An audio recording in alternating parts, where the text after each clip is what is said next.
Conceivably, you could have sided with Zaft. Carpentera base isn't too terribly far away. Yeah, but then she was seen as enemies of humanity, and thus giving the Alliance a chance to find. Except for the fact that Orb has coordinators in it. You're giving up half of your population. Or whatever percentage coordinators actually are. Hey everybody, welcome back to the Stoneface Reactions. I'm Theta, this is Lessons, and we are back with another episode of Mobile Suit Gundam Seed Destiny. Sorry, I was choking up there in the opening. First thing though, is we have a comment from Fenrir756 from the Patreon, from the episode A Father's Spell. I think Theta misunderstands the nature of Athrun and Lacus' prior relationship. Their engagement was an arranged political marriage and was not one of love. Plus, the plants have regulations in place which determine which coordinators are able to marry each other because of the birth rate problem that was discussed in the first season. Lacus and Athrun get along well and made their engagement work before Kira, but Kira is the one Lacus fell in love with. There is even a scene in the first season where Lacus tells Athrun that she is very fond of Kira when Athrun visited her before he went to Earth for the first time. Yeah, I mean, I kind of figured that marriage certainly was arranged. I mean, we're talking about two factions, and the fact that Athrun's dad was able to take over after, essentially Lacus's father got, voted out, deposed, basically. So clearly, there had to be a political dimension there. Well, I mean, it was deposing. I just think it was an election. Yeah, I mean, I depose. I don't know. I'm exaggerating, but well, yeah, I just mean that I think depose has a negative connotation. Yeah, sorry, my brain wasn't getting there. I don't think you got the scenes in the movies talking about the birth rate stuff. You explained it to me. Yeah, I just don't think, because I think it happens in a because you must not have, because it happens in a like a meeting room scene between Siegel and Patrick, and you didn't get any Siegel scenes except for his murder. So, when it comes to my misunderstanding, I don't think so. Obviously, I'm going to disagree, but I disagree on the point that what you're saying might be true. Again, I don't remember the arranged political marriage part, but, Athrun spends all his time with her, his spare free time with her. He built all of her little toys to keep her company. It doesn't seem like it's we're just getting along because we were put together sort of thing. He seems to genuinely enjoy his time with her and wants to be around her. The time he goes back to the plant, they say, "Are you gonna spend some time with your fiancée?" He's like, "Yeah, of course." It doesn't seem like it's a show thing. And yeah, she does say she's fond of Kira, but, be fond of people and not be in a romantic relationship with them. True enough. Because again, first, you know how we get the cutscenes where you see, I guess it's actually Mir and who's Mir dancing around with in the cutscenes? I think it's Mir and Lacus, actually, because they have different hairpins.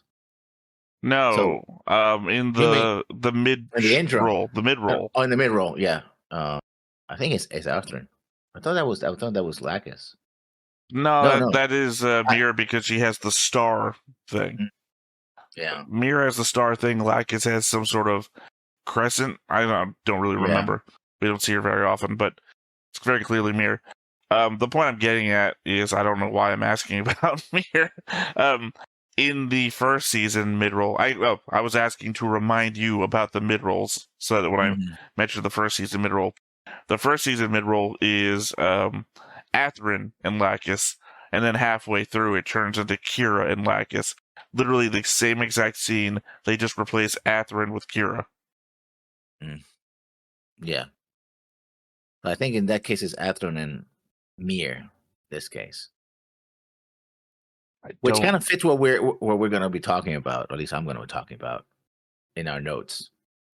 I think I only got like one note about Mir.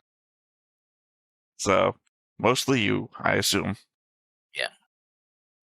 All right, well, that was our comment. Next up to the board, I moved Athrun out of unknown because it's obvious that he's with Orb. So it's meant I had to redo a bunch of lines. That's why everything now stretches right to left and left to right. Also is renamed. He clearly with? Wait. No, I don't think he is. I mean, I think he's the bodyguard for Kigali, and yeah, everybody in that... Orb treats him that way. Also, if you remember, Durandal's conversation with Athrun is literally Athrun's, "Are you trying to get me come back to Orb?" Inferring that he is not currently... Sorry, "Are you trying to get me back with Zaft?" Inferring that he is currently not with Zaft. And then Durandal says, "No, this is basically a no strings attached sort of thing." So he lives in Orb. He's the bodyguard for an Orb high-ranking member. Everyone at Orb talks to him as though he's their servant. I think it's highly implied he is with Orb. And also I renamed the factions. Yeah. So now we have Orb, Logos, Earth Alliance, Zala faction, Zaft, and then the Unknown. I don't know. I mean, I got to talk more about what Durandal says and what he means. Yeah, we can get that into the notes, because obviously you have notes about it. Yeah. Also, Copeland I've tied to Lord Jibril, because they have a whole conversation. I don't know what else I might be missing. I don't think I've tied anybody else to... Mir I've tied to Athrun, because obviously she's got an attachment to him of some sort. And to Durandal. Well, I already had her attached to Durandal.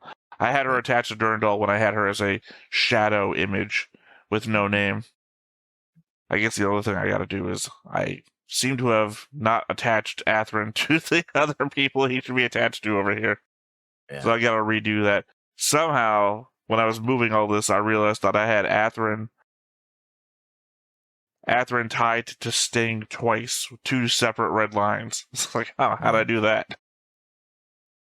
But yeah, I think that's all the changes on the board, unless you want to reference anything I may have missed. Oh, really?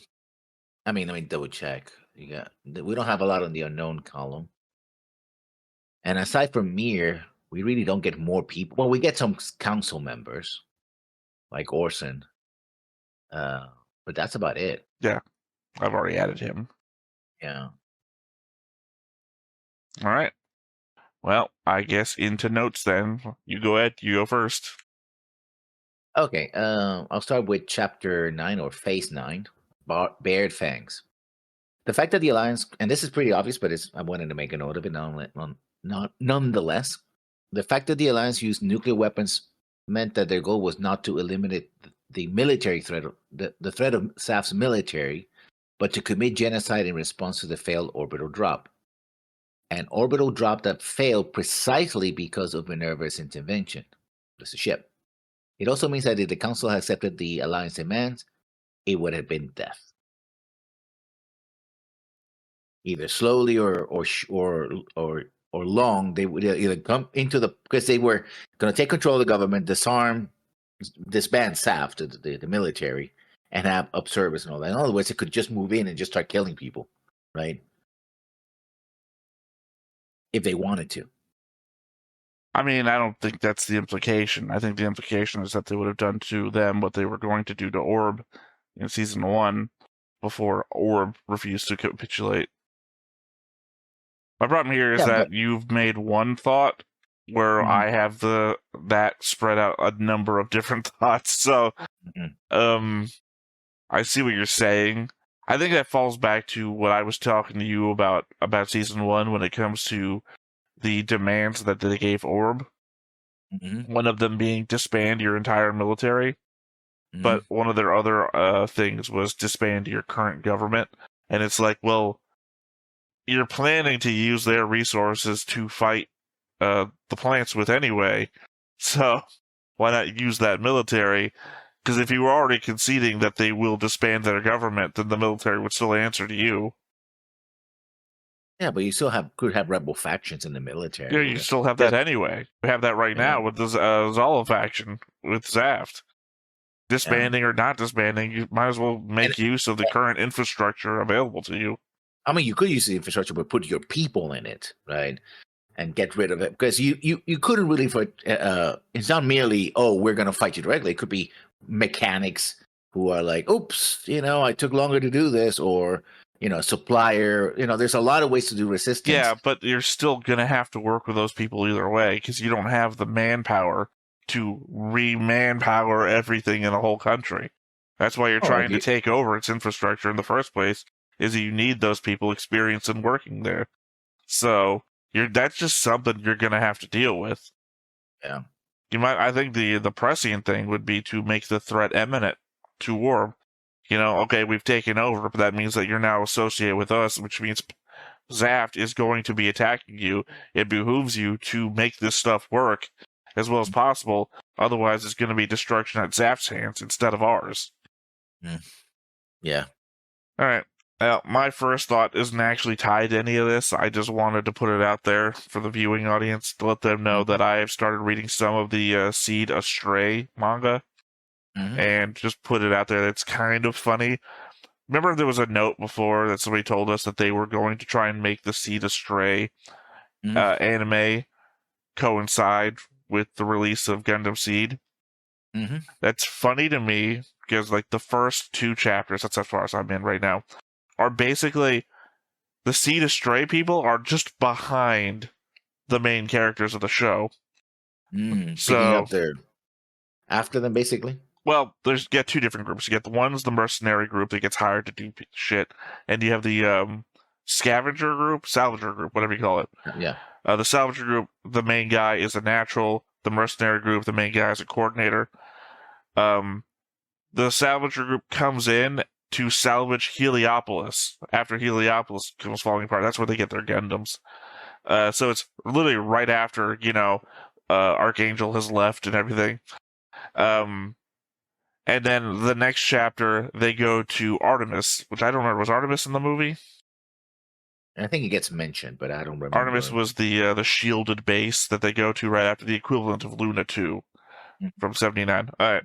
Well, they go right there afterwards, which shows us that Artemis, as I previously thought, wasn't destroyed. And the main guy there who gave our main characters a big old headache by trying to keep him captive and get all the secrets of the Gundams, he's still alive, bandaged around his head, trying to keep people captive because the salvagers go there to try and sell goods, things these people might need. It's just it feels like the entire Seed Astray thing is we're just following right behind the main characters. I don't know.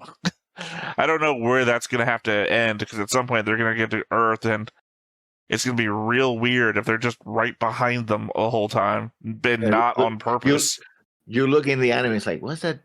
Is that them behind them, following them? Well, that's what I'm saying. It's not implied to be on purpose. They're like, okay, we're going to salvage Heliopolis. Okay, well, what's the next closest place we can start selling the stuff that we get salvaged? Let's go to Artemis.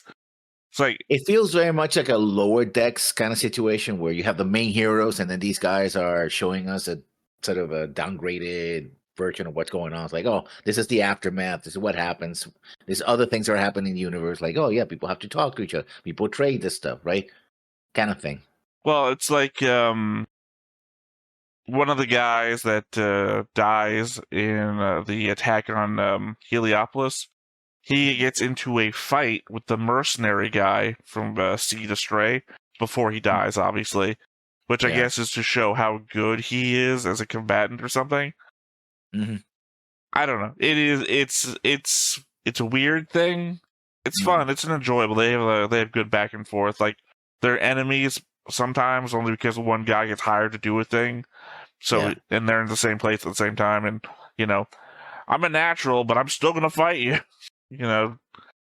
It's entertaining. I enjoy it so far. I'll probably keep going. I don't know if I'm ever gonna do a manga review for it or anything, but I just want to let people know, for all the times that they say, oh, they explain it in the manga, I'm sort of going through a little bit at a time. Yeah. I get that. Okay, to my next point then.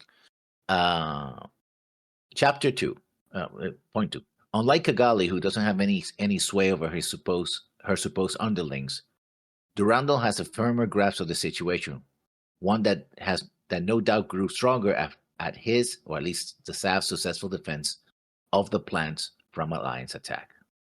Like when he is in the council, everybody's discussing whatever, but when he talks, everybody's like, okay, he's talking, and he's the one who sets the agenda. Well, you compare that with Kigali, everybody's talking to her, and she's the one who has to concede. So clearly the power dynamics are almost like completely reversed. Kigali is a figurehead that doesn't really seem to have any actual power.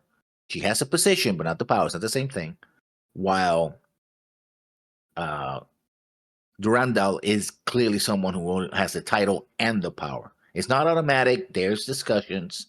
But at the end of the day, it is his view that wins the day. And that's tied to another note that I'm going to talk about later. But I think it has more to do with confidence. That Kigali has the position and the authority, but not the confidence to stand up for her beliefs.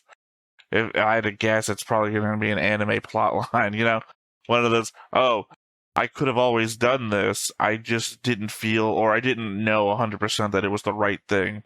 Everybody around me who has more experience in this field is telling me this is what we should do for our people, and I'm saddled with that previous argument I had with Shin, who told me how my dad did the wrong thing, and now I want to do what my dad did, but I have that weight sitting on me now. It's messing up my whole confidence factor. I can't speak out now. Yeah. I mean, that's, again, part of, if we were to the way I would define power is the ability to do something. And right now, because she doesn't have that confidence, she also doesn't have the ability. On paper, yes, she has. She could order people around. People should do what she wants. But in reality, she doesn't have the confidence. Therefore, she cannot convince people or have that presence. It's just do this, do that. This is what we're going to do. That doesn't happen. They're the ones who are imposing on her, imposing a boyfriend, fiance, who clearly she's uncomfortable with. And the prime minister is saying, oh, no, we already did this. Like, the prime minister is even presenting like fait accompli. It's like, oh, yeah, you were over there, so we just did this. You're like, but why'd you do that? Well, we had no choice. Right? I mean, that's an argument we had from earlier in the episodes about her being a leader that's not in a leadership position. Yeah. And they seem to be talking about things with her in the room rather than either being truly counselors to her, like, oh, she puts a position. To be fair, Durandal does the same thing. The shot of Durandal is everyone having a conversation around. Durandal has to be like, everyone be quiet, everyone listen. And then he has to do that like 3 times before everyone calms down. It's the same position. But again, Kigali doesn't have the confidence to do that, whereas Durandal knows where he's in the authoritative position. I don't know. I just kind of disagree on your definition of what power is. Kigali has power. She just doesn't have the ability to use it. That doesn't take away from the fact that she has it. That's a different thing. Well, like when they talk about Superman in the comics, right? He has all that power, but he's put mental blocks in.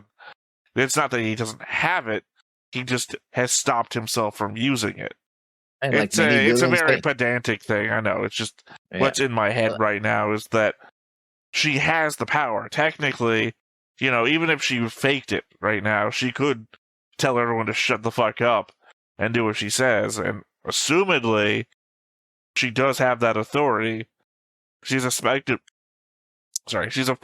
in the government, the same position that Durandal is with zaft. Yeah. Mm-hmm.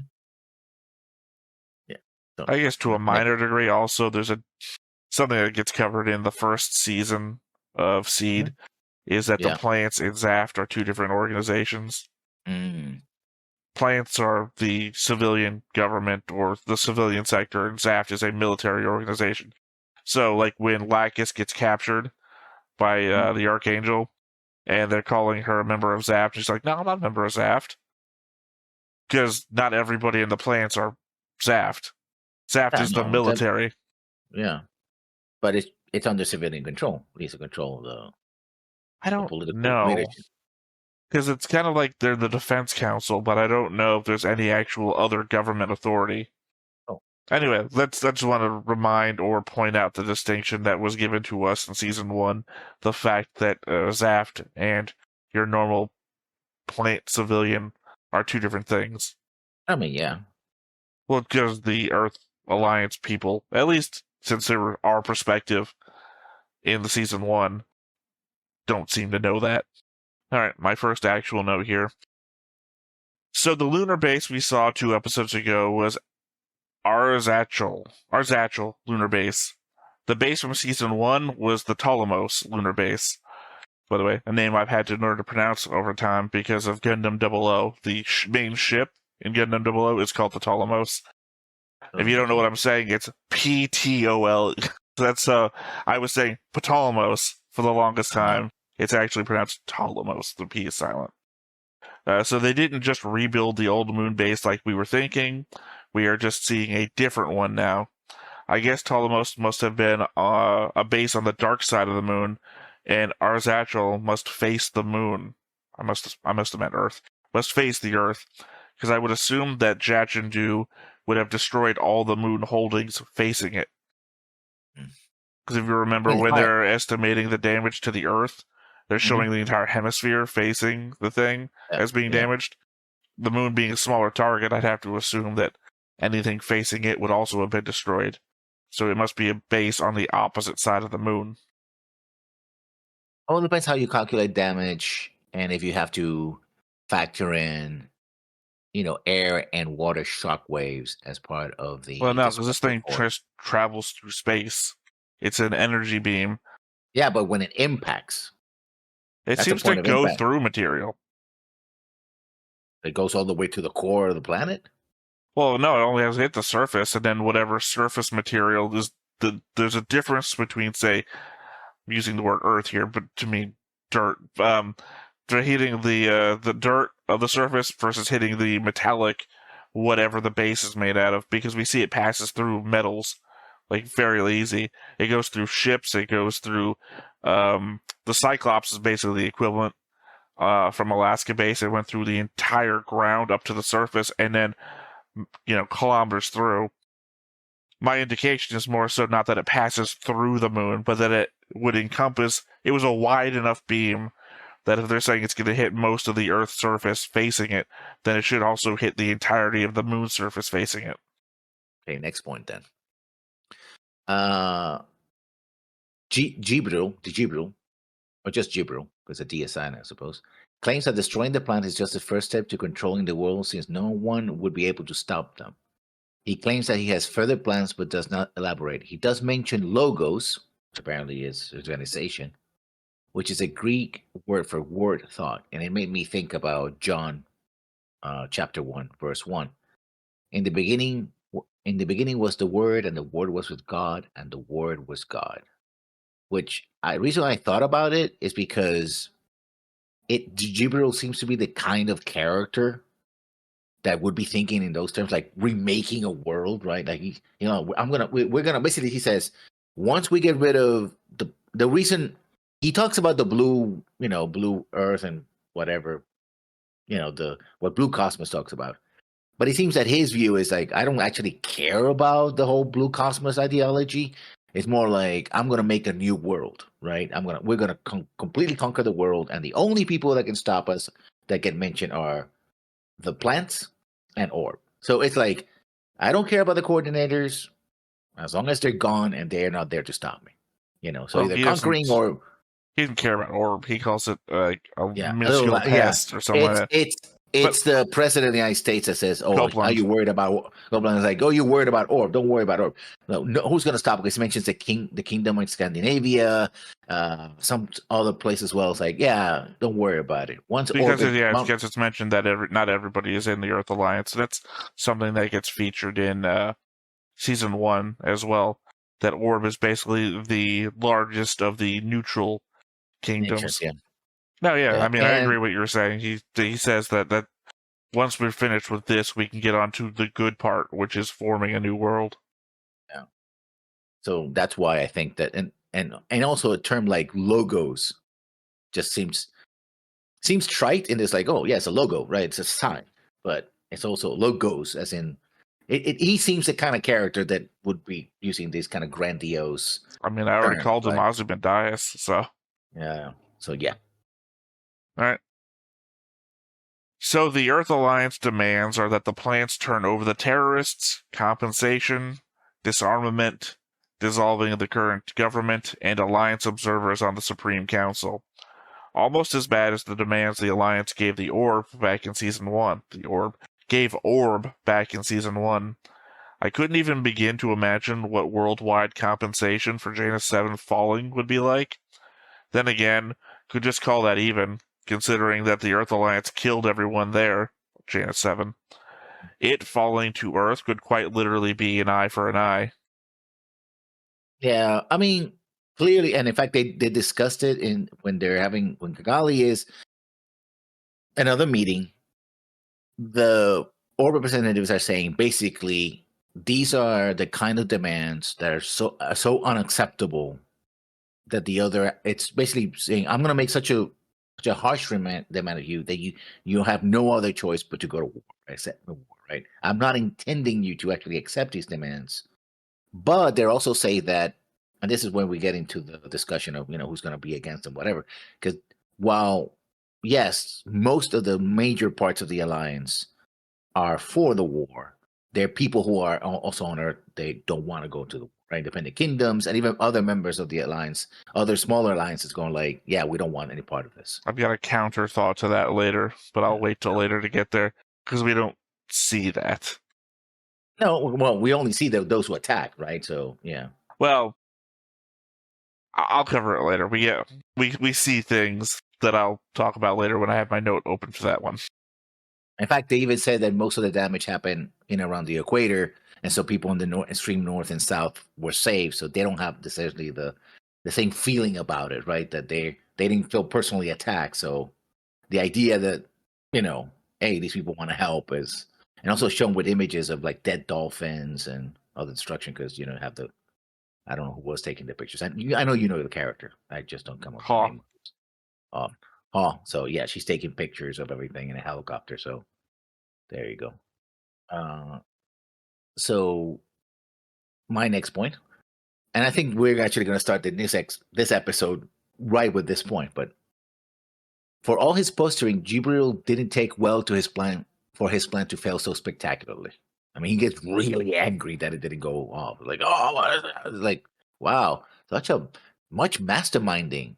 Ooh, evil overloading. Ooh. Well, actually, I don't think he's the bad guy at all. I mean, he's a bad guy. I don't think he's the bad guy. The bad guy, yeah. Unfortunately, though, my last note is the one who covers all of that, so I'm leaving that to the end. Yeah. So, your next note? Oh, okay. Well, I'm glad that was just an observation, because my next note is also just a meaningless observation. Mob sign reading time. We're natural of this blue earth. We don't want plant. Avenge. Down with plant, down with coordinators. They claimed my kid. What that means.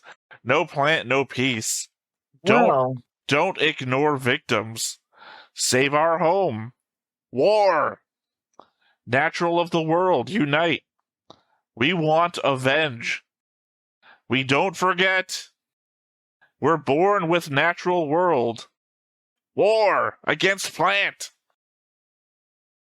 They claim my kid. Now, that's interesting, because if first generation coordinators are born from natural parents, right? I know where you're going, but I think it's just a typo. That probably meant they killed my kid or something. Yeah. Because I don't think someone's going to be like, they took my kid and they made him a coordinator or something. That's a bit much for a sign. Yeah. My and this is an observation, and we talked about this, and I know you say, well, how could he? But it still kind of sticks in my mind. We get introduced to fake Lacus, Mir. Well, we're not told her name in this episode. We're told next episode. Fake Lacus, and Arthur doesn't recognize the fact that both Lacus and Kira are still back at Orb. Like, he literally left them there, and then Lacus would have to go in a faster rocket than he was to get there first. Have you Without forgotten about Kira's teleportation abilities? Apparently, yeah. They got, I guess he has the same powers. Now coordinators can teleport, so yeah. I mean, doesn't bother me too much. He's very confused by the situation. Like, he recognizes, wait a second. But, he's also been waiting for Durandal to have a meeting with Durandal the whole time, because we've been sitting in a room, and Durandal's been handling a assault on the plants. Massive genocidal attack on all so we don't exactly know how much time has passed since he got there to where he's been sitting around waiting. So it has to be outside the realm of possibility that she could have possibly, or you know what I meant to say, I just realized the logic didn't work there with the words I was using. But it has to be within the realm of possibility that she could have traveled within the time that he's been waiting. Yeah. All right. For some reason, Durandal sounded really familiar to me when I was listening to the English dub from my notes, and I just had to figure out why. His English voice actor also voices Wu Fei from Gundam Wing, which is exactly the voice that I thought I was hearing. Also, oddly, I can't remember what it is now. He has a different English voice actor. He has two different English voice actors, and the other one does something else. Gundam, I can't remember what it is now. You go ahead and do your next one, and I'm gonna switch out because I want to finish another note. I put this at number 6, but it should be number 7. 7, and we talked about this. You had a question about this, and last time we talked, Kira flashback to seeing Rao's face is recognition that the same nihilistic impulses that drove the last war, with which Rao was the ultimate example of, are still very much at play, and that perhaps he, like Arthur, will have to go back into the fight. Because I think the reason why he flashes specifically to Rao's mask face is like that conversation, that screaming match that he had with Rao was like, oh, I want to kill everybody. Everybody should die. It's like, yeah, it's happening again. People want to just kill everybody. It's that was very much the implication. Yeah. It's, Rao's plot to get the war to its end is kind of still in play. Still genocide. The answer seems to be still genocide. Yeah, well, by a number of sides. The other voice actor for Durandal also voices Char Aznavour in The Origin,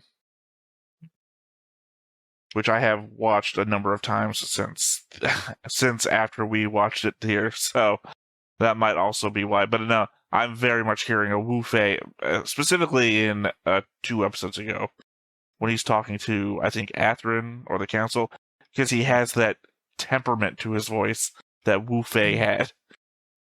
I'm going to educate you about a thing, and you better listen, because I'm also angry. Yeah. All right. That was my last one. Let me delete that.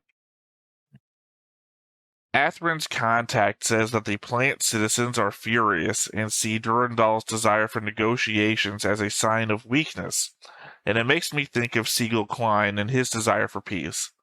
He got voted out of office in favor of Patrick Zala and his desire for war. Durandal is clearly playing middle of the road on this one, willing to do both, but I feel like that makes him susceptible to pressures from either side of the spectrum.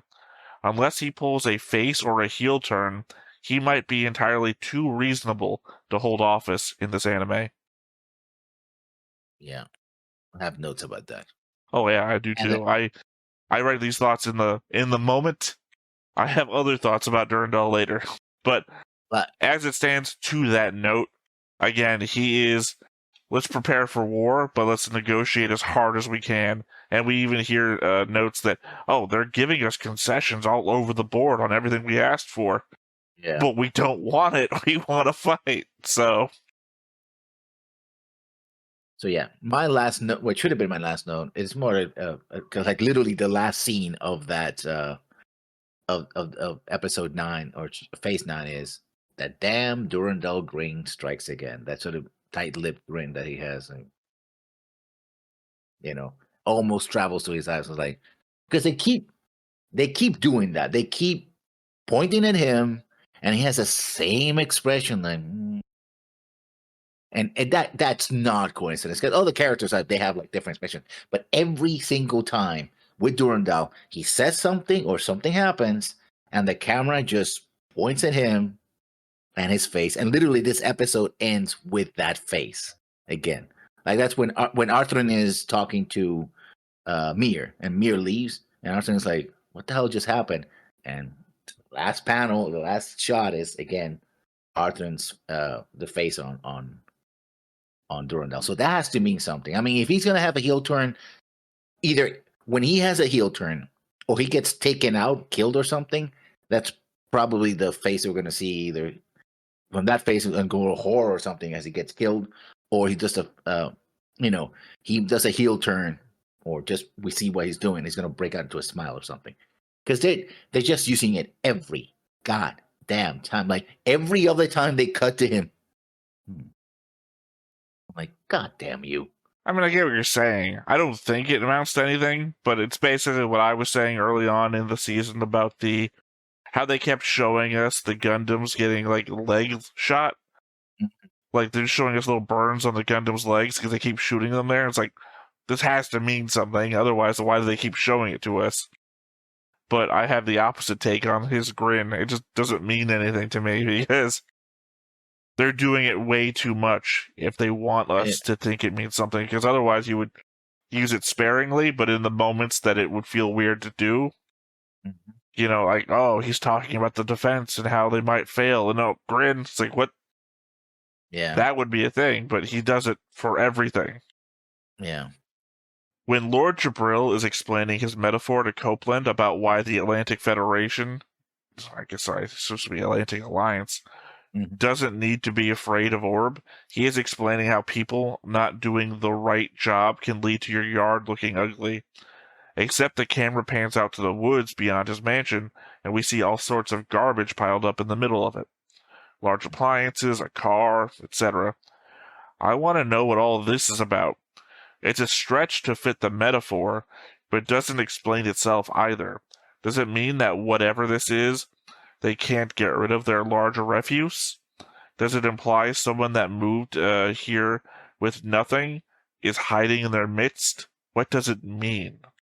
I mean, I think both of us agreed that either this is a very secure location on Earth or it's somewhere else, because everybody involved was like, well, it could have also been a place that had been trashed, and it got, because it said when we move into this place, we made it into our own thing. That he was talking about that. So apparently that might have been stuff that this might have been like a destroyed city or something like that, and they went in and just swept everything aside. A couple of refrigerators and a car and other things. Yeah, it's like, well, why is it here in the middle of your perfect shit? Yeah. The only thought I could really think of is maybe they are on Earth, and maybe that's like debris from Janus 7, like frozen shit that just like landed there. But it's like, no, there's no impact crater or anything. No. And I think most of those objects would have just burned up. I mean, they could have been frozen in ice and everything. I don't know. It's weird. I don't know what it means. Yeah. Obviously, it fits his metaphor, but I gotta think it's more than just his metaphor, because why did we pan out of his mansion to see it? Yeah. I think they might be in Mars or something, and that's what they're operating from, but, that could be me. Chapter 10, A Father's Spell. And these are a little bit jumbled, but I think you're gonna hard disagree on this one. But while Durandal's words to Arthur and the fact that he chose to call him Alex even after talking about mask and false names earlier in the show is factually correct, it is also a fine example of splitting hairs. He clearly wants Arthur on his side, and that is why he gives him the Gundam. Now I know he says, "Oh, you're free to do whatever," but again, the way he talks, like, "Oh no, your father's your father, you are you, and it's like it has a sense of gaslighting to it, right? It's like, oh, yes, it's true that these people are responsible for their own actions and they're using their father, but at the same time, you can say that they're following an ideology that his father laid out, right? Ideologies are a real thing. It's like, no, ideologies don't mean people just do whatever they want and then they find an excuse, which is true up to a point, right? Especially when we talk about what happens later with Mir. What happens early in the episode, actually. It's happening, actually. So, yeah. For the purposes of your note, I don't think I'm going to hard disagree. For the purposes of your note, I'm going to take Durandal on face value, which is to say, he wants an independent entity with the ability to affect change that will do things that benefit him. So giving Athrun the savior and effectively putting him in the same position as Kira was with the freedom in season 1, which is to say, go out and do what you will. I believe that you'll make the right choices. Doesn't put him under Durandal's thumb, but at least gives somebody that he would believe can do the right things the power to do them. Yeah, but I have even more notes about that. So. Oh yeah, so do I, because that's why I prefaced, for the purposes of your note, taking Durandal at face value. Go ahead.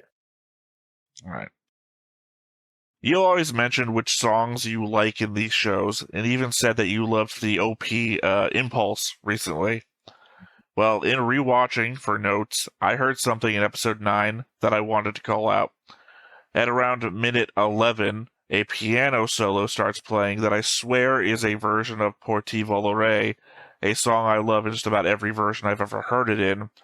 I did a search to try and confirm it, if it was or was not, but couldn't find any listing for it. So I guess, get in the comments, let me know. What is it about that song that you really love? I mean, I recognize the piano because I was like, wow, that's a good piano song. I didn't recognize who it was, but the theme, ideas, or Oh, God, what's his name? It's like Andrea Botticelli or something like that. It's the famous vocalist who sings it. But that's an aria, yeah. Yeah, but I don't know. I just really, I really enjoy how it sounds. I've heard it a dozen times over. It gets overused. Well, yeah. Well, I don't know. Things that get overused tend to get overused for a reason, right? What's the name of the aria? Porti Volare. Portivo? No, Porti Volare. P-O-R space T-I space V-O-L-A-R-E. Porti Volare. Okay. Like I said, I tried searching because it seems like it's a... Aria Porto Alegre, Aria... What's that anyway? Oh, that's a place in... Yeah, it's Porti Volare. See, I don't know the words. So. You may have to spell it out and put in the notes, but we'll talk about that later because I think there might be a reason for it, or it might be just putting meaning on things that don't have any meaning. I mean, for me, it doesn't actually need to have a meaning to the visuals. It's a nice really, song. Yeah, I really enjoy it, and it's a piano solo. It might be the Ice Baby to Under Pressure, and that some of it's very slightly changed, so they're not calling it what it is, but it's like I can hear something in there that I know. So what's your next note? That was my note. Oh, okay. So, okay. Talking about manipulation by creating a fake Lacus, Mir, he also got the approval of the population, who seemed to do whatever she says to them, even when they were at their angriest due to fear. Yes. Which goes to what I was talking about, manipulation, right? It's like, yeah, he's doing more than just being neutral in this. Well, sometimes you have to go against the will of the people to do the right thing. True. I constantly think about, oh God, what state was it in? I always think about those 3 black kids that had to be forcibly integrated into the school, where you have the story about the National Guard has to come out to protect them while they're at the school because there's just a growing group of racists outside that are anti I just used the word anti-integration, that are literally attacking the National Guard, and the president has to get on the phone and get help out there because it's escalating, and it's like, the people operating against the will of the people are doing the right thing and operating against the people that don't want it. But it's the way he's doing it. And I have another note about that. You know, I mean, I have more notes about this stuff too. I'm defending the idea of manipulating the people. Oh yeah, for a good cause. Again, you can do bad things for good reasons. You can do good things for bad reasons. We've had that debate before too. And outside of whatever larger narrative is at play here, mere manipulating the people feels like a bad thing for good reasons. So, Earth Alliance attacks Janus 7, and in response, Zaft declares war, bombing the Earth with neutron inhibitors, a move that prevents the people there from using certain types of technology and communications. I don't think they cover that in the movies very much. The neutron inhibitors, the devices that I guess they either project neutrons that prevent radio communications and certain power sources. They drop them as bombs and they drill into the Earth's surface, and they're just all over the planet. The Earth Alliance then scales its way up to using a super weapon and nukes against Zaft. Zaft only retaliated with its own super weapons after being struck first. Now, at the start of a new war, the Earth Alliance doesn't even hesitate. Its opening salvo was nukes from the outset. I mean, we know why. Lord Jibral's speech was aimed at eliminating the plants first and dealing with the fallout later. It's just an insane escalation from the outside. Yeah, I agree 110%. Yeah, it was like your first note. Like I said, unfortunately, my notes are not written in any specific order. Yeah. I guess mine was just a reminder that Zaft did not escalate like this when he was in the same position. In fact, Arthur says when he's talking to Durando that what my father did was make things worse, right? He took a situation that was very bad and just made it worse, right? And that's, I think, why. And then Durando comes back and says, yeah, but your father didn't start that way, right? And I think that's kind of like, oh, yeah. He simply doesn't go like, oh, your father. It's more like, oh, your father changed. But, you know, it's just an unfortunate bit that you miss out from the movie is the conversations between Siegel and Patrick. That these are the war guy and the peace guy were having conversations with one another in the early bits of the show, and you just get Patrick. You don't even get Siegel. Yeah. Following my second point about manipulation, that leads me to believe that, like Jibril, what Durando is really after is complete control. Jibril simply sees the plants as an obstacle to his new world, while I believe that Durando sees himself as a messianic figure who wants to save us from ourselves by being the father figure to humanity with coordinators, the superior humans, in control. Now, that is complete conjecture at this point. I am going to disagree, but I'm not disagreeing on the point of conjecture. That just feels like a real stretch. Even in the conjecture realm, that just feels like I don't see that at all. I have a whole different thing about Durandal, basically going the same way that you're going, just not to that end. Yeah, I mean, the messianic figure thing. I mean, we already covered that Jibril is covering the messianic figure thing. Yeah. So. Yeah. I don't know. That is. I don't know. I appreciate it as a off the wall idea because it at least puts a target on the wall for what could happen.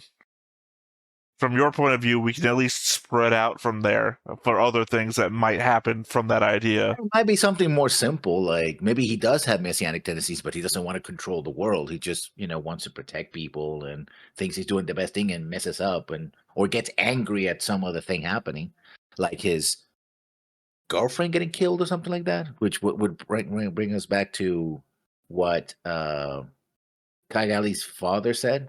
How would I react if somebody killed you? Okay, no, I mean, it happens all over the place with Seed. Yeah. Somebody screaming, this is for Angela. Angela died in Josh A or Alaska or whatever we're calling it. Yeah, and it could literally be that Randall's trying to do peace, and then it really hits home for him. And he goes like, well, fuck you, I tried. Now you're all dead. Heel turn. Yeah. All right. The fact that the Earth Alliance demands actively called for the terrorists that dropped Janus 7 to be handed over must therefore then recognize that zaft itself is not responsible and that some terrorist group is.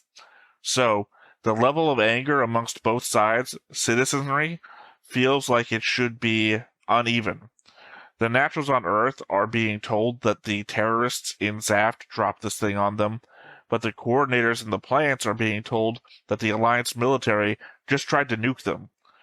Terrorists living in a foreign country and attacking you is quite different than the foreign country itself attacking you. Like, you can damn the country for not doing enough to prevent the terrorists' actions, even accuse them of sheltering the terrorists, but that still isn't a fully fledged military representing the will of an entire people. True. But as, shall we say, 21st century history has taught us, it is good enough to say, as a cause belly to, I don't know, invade a country. Is that how you say that? I've always said Casus Bell. Casus Bell. That's a belly because that's an I at the end, so. Yeah, but some words. We just covered Ptolemos, which has a silent P at the front, so I don't know. I know, because I've heard it, people say Casus Belli or Casus Belli, so yeah. I don't know. It's one of those words I've never heard. I've only read. I've only read it by playing Stellaris because I need a reason to get all those territory claims that I want. Yeah. But I don't know. Again, from the perspective of, say, it would... I know, obviously, I don't want to pull out real-world examples here, so I'm not going to. But again, from just an internal perspective, from my perspective, it'd be the difference between being angry at a group of people, a small group of people, and an entire country. Yeah, but because when the country does a thing, it's the representation of the will of the people versus a group, a subset of those people being responsible. True. And that would be the logic behind it if you're trying to be logical and accurate. Like, you want to really, if you really want to solve the problem, that's how you go out. Well, no, my note is more about the anger of the citizenry, which is to say one group of citizens is being told, hey, an entire government just tried to kill you, versus another group of citizens is being told, hey, a smaller group of terrorists just tried to kill you. Mm-hmm. But then again, even if that happens, I met people who had basically said, kill them all. So, yeah. Yeah, well. All right, next one. My next point. Durandal said that he had no choice but to employ... I usually keep saying fake Lacus. I'm talking about Mir Campbell. Meaning that he either contacted the real Lacus and failed to get her on his side. Get his side. When you write notes and you do it very quickly. Or he really doesn't trust that she will not be a wildcard that will undermine him in the future, just as she did to Sala. I have to think that it was a null play at that point, that he probably went straight to Mir. Because it feels like Mir has been... groomed. Groomed is the word I was looking for. Because I don't think he would go to Lacus. Only from the perspective that if she says no, that she is going to talk to other people. And if you're going to make this play, you can't let other people know what's up. I mean, obviously, the idea is that you use Mir, and then the moment you use Mir, word's going to get to Lacus. And he's going to come out of hiding and go like... Yeah, I guess maybe you may have talked to Lacus, and Lacus gave her permission? Because it could be that Lacus is more interested in what she's doing here, raising the kids and trying to propagate peace. I don't know, because obviously once you go out there and you do a thing, it's out there. Name. Yeah, it's out there. Maybe he thinks Lacus is dead. I don't actually know. This is weird. I don't think he knows that he believes he's dead. I mean, he seems to have good enough know-how what's going on to... He doesn't imply it to Athrun that he actually knows where Lacus is or anything, and Kira would have gone off the... I think this falls into what I talked about with Eileen Canaver, the idea that she may have given up her authority and position to give all of these people new names. Because we know that Marius is operating under a new name. So everybody who... the independent parties that were involved with the last big war... Yeah, 3-ship alliance, may have been given alternate identities and allowed to live their lives without being persecuted by anybody who might be, Amanda's dead because of you, that whole thing. Yeah. So Kira and Lacus may be living alternative lives under fake identities, because we haven't covered them that much, but that might be what's happening there. So he would have to know, because Eileen never would have been under him or in the same space as him. Mm-hmm. And they do make that reference, Eileen's sacrifice. So maybe he's counting on the fact that they can't come out of hiding due to the risk to themselves or the kids. The kids are at risk if you bring yourself out, because people are going to now... wait, that's Kira. He was operating under this name, and he's associated with this other woman who's operating under that name. That must be Lacus. Now the kids are in danger, etc., etc. Considering that we're talking about a war ultimately of annihilation, at least on one side, everybody's at risk. It's like... well, I just mean that if you break your identity, like, Athrun can do it because Athrun's not tied to anybody directly.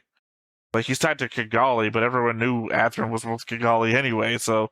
yeah, and Kigali is like the leader of a nation, so she's not hiding from anybody. Yeah, so, I don't know. I think I'm stretching, but I'm also extrapolating based on existing stuff.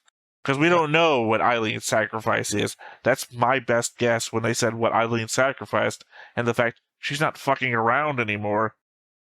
That she may have made that sacrifice, because, again, she was the only other person that that left authority with Siegel to be in Siegel's peace faction. That she may have been just that good of a person to have sacrificed power to help people. Next point? Yeah, I think that was your point a second ago, right? Yeah. Mm-hmm. All right. Yeah. It's an interesting counterbalance being shown the plant civilian response after the knowledge of the nuclear attack is said on the news. When the Janus 7 following news hit Earth, all we got was shots of the chanting of the racist Blue Cosmos tagline, and then the pro-war banners. On the plants, you get the pro-war and anti-war sentiments from the civilians.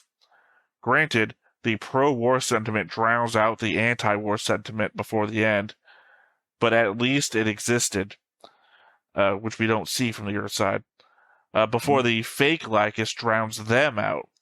It almost makes me worried that our perspective is now being intentionally biased towards zaft, instead of the semi-gray zone, like in Season 1, where zaft was portrayed as the antagonists, but with a sympathetic origin story.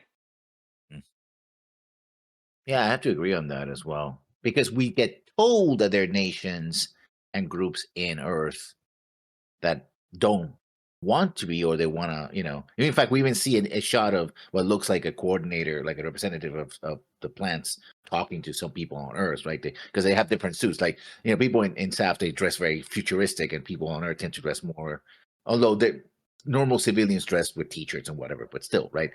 So they're talking to each other, and they said, they're trying very hard and convincing some people. That's the only evidence that we've shown that there's dissent on Earth's side. Well, when you said, or to one of your previous notes where I said I had something about this later, this is that where every time we're shown Earth, it's only the pro-war people. Yeah, like, we pan out from a shot, just everyone chanting the racist thing, or it's everyone holding pro-war banners. We don't actively hear anybody or see anybody doing an anti-war sentiment. Versus when we go on plants, we have, like, the woman holding her child, like, no, we can't go back to war. And some other people in the background shout the same things. Yeah. And then, of course, they get drowned out by the pro-war sentiment. And then you have fake Lacus Mir do her thing. And it very much seems like we're 100% supposed to be siding with zaft, and that zaft is the only rational side here. And it's like, that feels very, extremely biased from a narrator position, not even from an in-world position.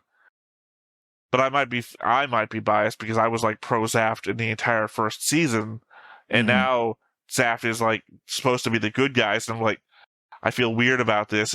Is that because the narrator is pushing a bias towards me? Mm-hmm. The narration, yeah, the narrative, I should say, yeah. So that was my note. Oh, actually, that was your note, right? Yeah. Now it's your note. Yeah, going back and forth. I only have 2 left, by the way. How many you got left?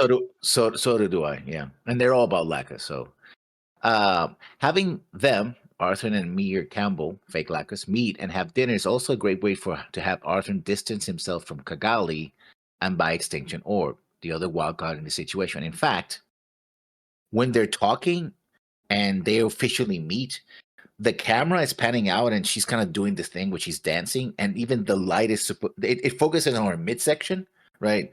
Look how pretty she is, right? She's very attractive. Her chest, and also fan surface here as well. But she's basically wearing like a one-piece bikini with like these 2 things attached to the waist to look like a dress, but not a complete, how to call it, not a complete skirt, right? That seems to be like, oh, look, she's she's pretty, she's attractive, she's an idol kind of thing. And then they meet and they talk, and she's like, oh yeah, I know, I know that I'm, and they have the conversation we happen to note about that. But clearly her presence and how you talked about earlier about the comment of like, oh, they were just an arranged marriage. Like, clearly her presence unnerves Atherin. Even if he knows that she is open about who she is, right? And my take on that is, well, she doesn't also seem to know that Atherin and Lacus aren't together anymore, because she specifically says that, and he's like, no, we're not actually. Yeah, but Durandal certainly knows.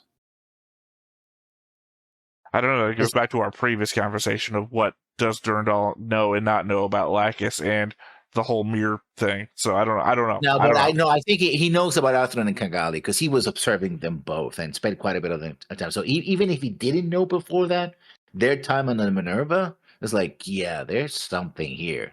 It's fair enough. Yeah. So the fact that, well, he's a bodyguard, so he would try to save her, right? But he was shocked, like, oh, you went here to the Minerva, right? It's like, well, no, I mean, not so much from Atherin's, what Atherin did, but Kigali's constant, worrying about him. Yeah, on the bridge and asking. So, Kigali's worry is more of a worry, or is more worry than you should, or not should. Sorry, I'm trying to walk on eggshells here, not doing a very good job. Kigali's worry is more than you would suspect just having for a bodyguard, unless you were the bodyguard from the movie Bodyguard, in which case that's exactly what was happening. Yeah, it's a bodyguard romance, so... Yeah. Although this was romance before, they would became a bodyguard romance, right? But we know that Durandal may or may not know that, but he might have intuited, right? Because, and he goes so far to tell him, no, yeah, I know that you suspect that she's not Lacus, right? It's like, yeah, I had to do it, blah, blah, and goes into the justification, and we go into the next note because we already talked about that. All right. A short one here also about Mir. I get the sense that Mir is a happy enough person with just enough self-doubt that if Atherin jilts her, she could go spinning over the edge and use her impersonation powers for evil. Yeah, we could have what was her name? Fraw. Flay? Frey. Well, no, because Flay didn't have like the power of influence. Right. Like, she manipulated like 2 people, and that was it. I'm saying that if everyone believes she's Lacus, and everyone does what Lacus says, because, I heard her talking this time, she has at least one good benefit of the doubt to do something evil with. Like, if definitely. She's like, no, they hurt this, and then we can't let them get away with this, and like, we need to rise up, and everyone's like, that doesn't sound a lot like Lacus, but I trust Lacus enough to give her the benefit of the doubt. She has one public manipulation at least. I don't know how far they're willing to follow, but so, Atherin jilts her in just the wrong way. She very much feels like teenage girl uncertain about her future, and she's put all her eggs in this one basket, and one wrong turn could turn the whole thing around. And this show certainly is willing to, although we haven't really seen it up to this point, unlike in the movies where you see, people just getting, this series is perfectly good at doing horrible things to people, just that the other people react exceedingly bad and go off of kilter. That happens a lot it happened in the first season, and I'm sure we're just waiting for that to start happening now, right? People getting killed, etc. And it's like, oh shit, now it's gonna hit the fan because people are, again, like Kagali's father said, if I may want peace, but if somebody kills you, I would feel the need to get revenge on them. So even it being jilted by Arthur, even though Arthur is not, really in a relationship with her or anything, but she feels that they should be in a relationship, right? And misreads the whole situation because she thinks Lacus and her, or so Lacus and him, would have been in a relationship, and yeah, she is pulling a misery, or she could be pulling a misery, where she's built up an imaginary relationship in her head because she's made her entire false life about what Lacus is, and has misinterpreted Lacus and Atherin's relationship, but isn't willing to let it go. Possibly. Yeah, possibly. I have a note that kind of references that, but almost in the opposite direction as well. Well, that could be true, but, and that's going to be my last note, Mir knows that she's being used. She admits to it. But she craves the attention so badly that she's willing to go along with it. Or it may be something else. After all, she's pretending to be someone else as a way to be in the limelight. In other words, yes, she could be somebody who's been manipulated, like, well, why not, right? Everybody told me that I look like her and I can sing and this could be my time to shine. Or it could be, yeah, I know that, but I want the power. I have my own agenda. I want to do things. I want to do my own thing, right? Since the whole thing is built on a lie, who the real Mir Campbell is. That's why I was just thinking that, and I went to the board real quick, type in Campbell into the search. Like, do we know any other Campbells? Who is this? Who could this girl be associated with? We don't know any other Campbells, by the way. No. I was just thinking, who's the real Mir Campbell? Who was she before, as you were describing your stuff? Although we know that people change their names. Yeah. So Mir Campbell might have been someone else. I mean, after all, the whole thing with Kigali and Kira Blake's is that they not dead. Yeah. Blake came back as Mir Campbell, and she's gonna fuck everyone up. All right. You remember your whole... What was your theory again? The Messianic Durandal thing? Say that again? Okay, let me go back. I haven't closed my notes. I don't erase them like you do. I've already erased all of them except for my last one. That leads me... I'm going to read it word for word. That leads me to believe that, like Gabriel, what Durandal is really after is complete control, not only of the plants, but of humanity, everything else, right? Gabriel simply sees the plants as an obstacle to his new world, while I believe that Durandal sees himself as a messianic figure who wants to save us from ourselves by being the father figure to humanity with coordinators, the superior humans, in control. All right. That was what I felt to be a complete stretch of what's going on. Here's mine. Okay. Could I even say shot in the dark? Maybe Durandal is playing both sides of Zaft. Publicly, he is using Mir to call for peace, but behind the scenes, he could be organizing the remains of Zala's faction. The thing I expect to happen would be that the Savior has a remote control system in it or something, and at some point after it's known that Atherin Zala is piloting it, it will do something on par with the terrorists to make itself known in order to create a threat to unite both factions together. Like how I called Lord Jabril Ozymandias? Maybe the real Ozymandias was Durandal the whole time. Yeah. He is making the Zala faction a threat to organize Earth against it. Then he's going to make Atherin that threat to organize Zaft, to have to fight Atherin, to have to then side with Earth to make both sides come together. We've created peace in our time by creating a threat. Durandal, mastermind. The one thing I think, and just like Jibril, although Durandal has the capacity to keep his cool, right? Because he was facing nuclear annihilation is like, well, we can't run away. That's why I was saying that Jibril is that guy, because he's not the mastermind. He's being used as well. Also, by the way, before you get into your thing, would explain why he's constantly grinning at Atherin. Oh, you have no idea what I planned for you. Grin. Yeah, grin. Yeah, that flat. Yeah, but I think that the problem with because Jibril is I have contingencies, right? I'm not really in control, but I have contingencies. That's how he put it, right? Well, but I don't know if he's put it that way, but it is show that way when we used the super weapon to defeat the nukes. Yeah, but he wasn't he didn't know about the super weapon, right? So it's like, oh no, they stopped me, right? He was so sure. No. We're talking about Jibril here. Jibril. Oh, I'm sorry. I'm talking about you said Durandal. I'm talking about Durandal too. Durandal knew. Yeah, he didn't know it yet. Durandal, of course, knew about everybody around him was like, yeah, good thing it worked, right? Because the neutron, whatever. God, it's kind of like you planned for that to happen. Yeah. Like this is all working into your master plan. Right. Yeah. The thing is, Durandal is taking a lot of risks with factors he can't control completely. Like, yes, we have a super weapon. But what if it doesn't work? We're all dead. It was, he very much actually says during the attack that we have nowhere to run to. Yeah. We have to deal with this, which I think is him pushing everyone's backs against the wall and planning for success. Whereas I think if he had failed, unlike Jibril, he wouldn't have broken face. Yeah, he would have just kept going. Yeah, he would have kept going. I'm assuming if he had, like in my example here, if he had failed but not died, he wouldn't have gone off the deep end like Patrick, or flipped out like Jibril. Yeah.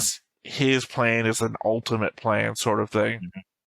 He has a lot of confidence in himself, which is something that Jibril which I actually think I might have been wrong on yours being a crazy idea, because it actually kind of is the same thing as mine. Yours describing him as possibly being a messianic figure that wants to save everybody. Mine making him literally Ozymandias, creating a threat to unite everyone together. Maybe not messianic, but still is, I'm smart enough to find a way. Because it's literally fucking Watchmen, right? Yeah. The idea of Watchmen is we can't come together without a threat. We only work together when a threat larger than us exists. Mm-hmm. Like a giant octopus. And I'm constantly saying I'm never going to be satisfied with them making a way for us to come together, because we never come together in real life.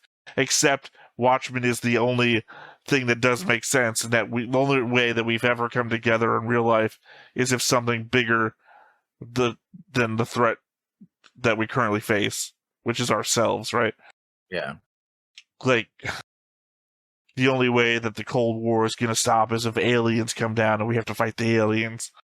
Well, aliens don't exist, but if we make an alien, right? Yeah. I don't know. I don't know if I'm siding with that now, because I made it up on my own too. Well, because it makes sense. Why we have the Zala faction. The Zala faction just did an incredibly evil thing. Mm-hmm. What if he's manipulating Jibril from the Earth side to get the plants to have an enemy, and then we have a come together on that sort of thing? I don't know. I mean, he can get to eliminate the strongest aspects of the alliance, right, in a war without saying. And I feel, and the way he reacted also was like, no, we're going to send people to help and stuff like that, which is natural, right? You want to help, you want to build goodwill. He was trying to build goodwill both on Earth and with the plants. Well, right. I think the difference between our 2 points of view is that I feel like in your point of view, he will take control and run everything, whereas mine, it is more of a, he's not taking control, he's just ending the war by having us fight a common enemy. Sorry, go ahead. I've already lost my own train of thought. The thing is that with people like this, once they do something like that, there's the good side. What's what we were saying before? Sorry, I just picked myself back up. The bad thing for good reasons versus good things for bad reasons. That he is doing bad things for good reasons. in order to do good things for bad reasons. He thinks he solved the problem. We can't get out of the cycle of hatred. Well, I'm going to create the thing that's going to get us out of the cycle of hatred. I'm going to do a bad thing for good reasons to get us out of that cycle of hatred, which is a good thing for, well, I guess it's a good thing for good reasons, but it feels like it's a, well, if he's behind the fact ego-driven. that they dropped a thing that could have destroyed the Earth, didn't, but could have. Again, those are very chancy things, right? Well, again, it's a bad thing for a good reason. Like, you have to know the outer, the outer narrative. I'm doing a bad thing, but you guys got to know I was doing it for a good reason. Yeah, but it does also stress the fact that it becomes, because I think the show wants to avoid the sort of the all-knowing mastermind, which is one of the problems I had with the. I don't know. The Xanatos Gambit is what you're talking about. No. I'm talking about because Xanatos Gambit is like someone who constantly changes. That everything was part of their plan. Well, you're talking about Xanatos then. Yeah, Xanatos. I'm actually talking more like the Emperor in the prequels, right? Like he controlled both factions, and he was like, "Oh yeah, my lackey's country there." So the only reason there's a war is because I not only did I tell these people to start the war, but also prepared to build an army to fight them, so that the Senate would then give me more power. So then, when I actually have power, I just have to tell my apprentice who just killed a couple of people and the war's over, basically, right? Kind of like that, right? He has so much control, it becomes. When did the prequels come out? In 1999 to about 2003. So they would have come out before this. So there's a chance this could have been inspired by. I mean, if they do that, I'm like, the hilarity of a thing that Star Wars fans hated in the U.S., but the Japanese public may have loved, and then got inspired to do a different. Remember, there's the show. People said, "Oh, you might not like it," although Theta might. Which I don't know what the fuck thing is. I mocked the prequels too, so I don't know. Although I do love the Senate scenes. I do. I actually do like the Senate scenes as well. The problem is they belong in the entire different movie. I think. That's the thing. It's the problem. Part of the many problems of the sequels is that they're a mismatch of different things sort of thrown together, and they don't flow as well as they should. I think the flaw is I'm constantly trying to guess why people think we're not going to like it, or why people may not have liked it. And I could see an element of the whole the Emperor, playing both sides, sort of thing, or Palpatine playing both sides, sort of thing. But he does. He plays both sides to put himself into power. He really controls them, Well, he creates a side and then plays it because his other apprentice is running it, Count Dooku. But again, it's a bad. Well, I don't know. It's kind of a good narrative it's like one of the only good meta narratives in the prequels. It's just not the narrative that we focus on because you have to get it from the outside picture, from the end of the whole trilogy, versus how well it works in Watchmen. Once you figured out the whole mystery, and there's, Ozymandias is pulling the strings to make this thing, and now the real threat is, are you going to go public, or are you going to make all the sacrifices for nothing? Or rather, that is the going public route, which we know they do. So they make all the sacrifices for nothing. Because that's the thing. Well, look at the screens. You can see that the world is coming together. For this, are you going to plunge us back into darkness just for the sake of the truth? I feel like that's a Durandal move. Yeah. Look, remember all that thing I've been saying? What is the meaning behind a name? Like, does it matter that the Zala faction is actually just Zaft, and we're faking it to bring peace around? Does the truth matter more than peace? Yeah. I feel like that's a seed move right there. And that would explain also why he would go to such lengths as having a fake Lacus, right? Yeah. The truth, it doesn't, he says, I don't have a choice, right? my goals are more important than the truth. Right? I The will truth say actually- that I would be happy with that ending. Even if I called it, I'm still be happy with it. But because it's not it's the closest thing I can imagine to a solution that might work. But it only lasts until people learn the truth. Well, again, though, but we don't. Because I think it's the reverse Watchmen, where you have a guy so dedicated to the truth, he's willing to let everyone die to keep the truth alive. Versus, I could see, like, Shin or even Kira being like, I think peace is worth the lie. That we've been through enough. I don't want, like, more people's families dying the way that I have had to suffer. Just because they need to know what's right, or not what's right, but what's true. I think the lie is more valuable than war. True. So it's an alternative take. So it's not even the same as Watchmen. Again, as I've said 100 times now, I don't know what the right answer is out of the cycle of hatred, but I do believe that humanity would come together against a greater threat, which is to say, hey, Island Iffish, Operation British, was fucking horrible. And I think that if you weren't ideologically brainwashed to believe, like, if you weren't on the side that was doing Operation British, that you might actually try to stop it as well. Yeah.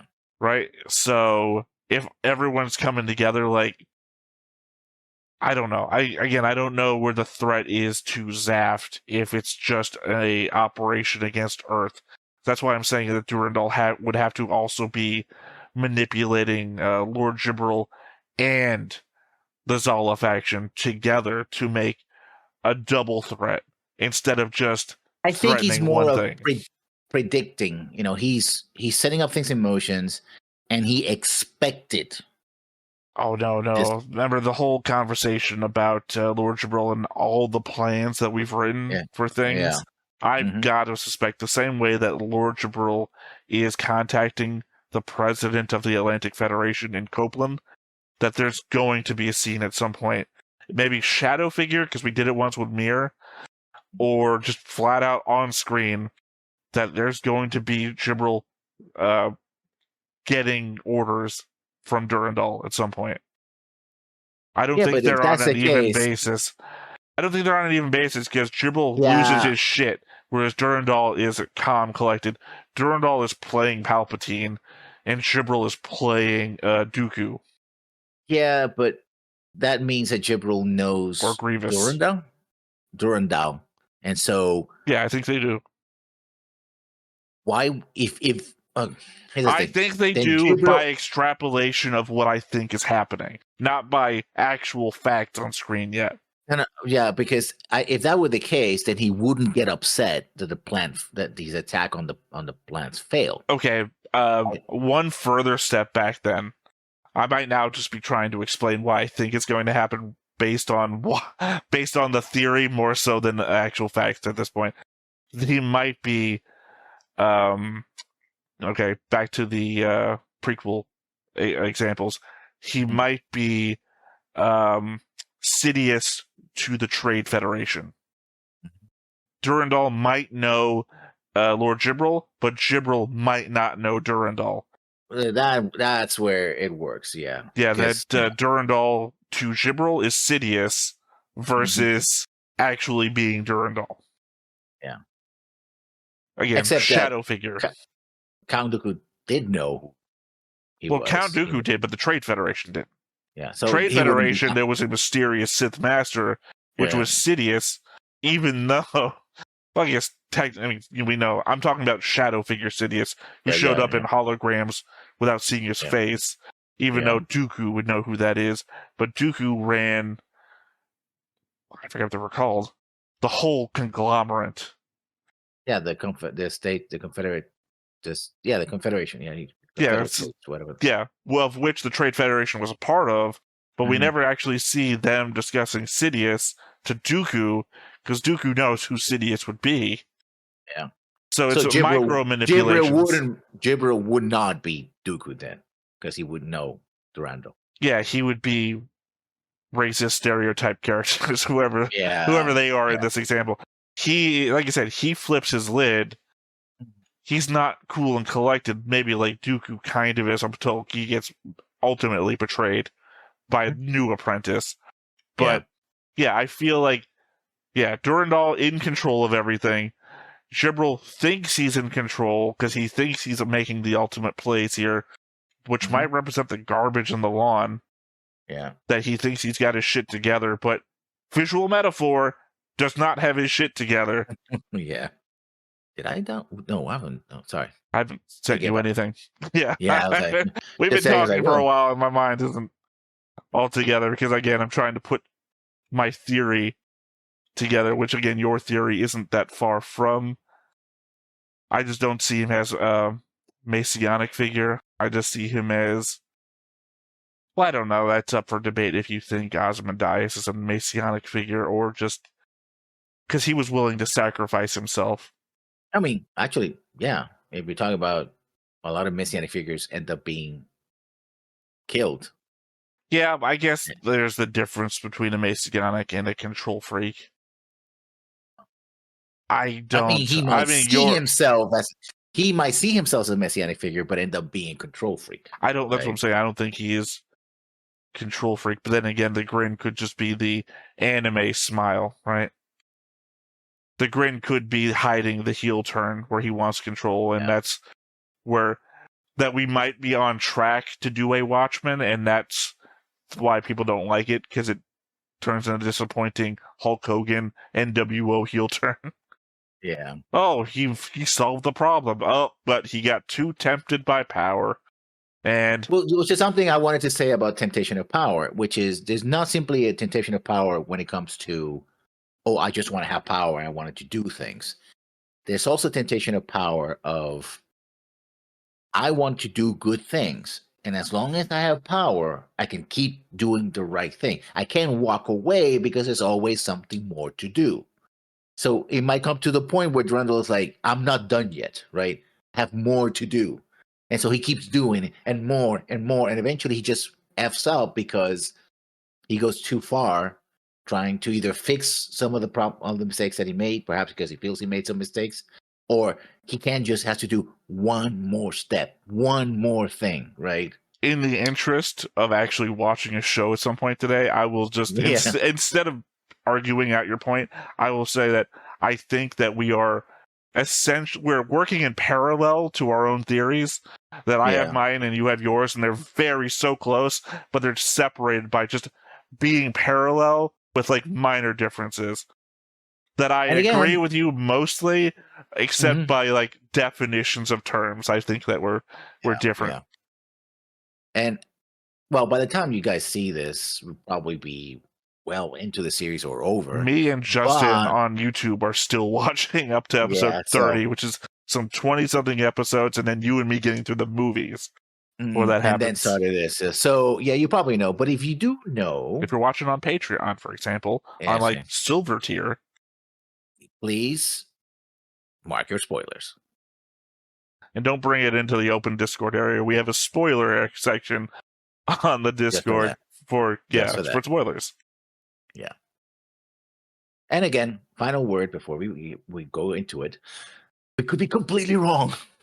We admit that, right? Just because we're into this, I mean, we have discussed it before. It's like you say something like, oh, that just seems so far off. Especially if I seen the series, right? And like, oh yeah, I mean, you said your thing, and I said that seems like a stretch, and I called mine a shot in the dark. So I'm not gonna get upset that it isn't, but I like my theory, and you like yours. So now there's always the chance that we get disappointed in the show because it's not what we thought. Exactly. So yeah, let's go ahead and hop on into it.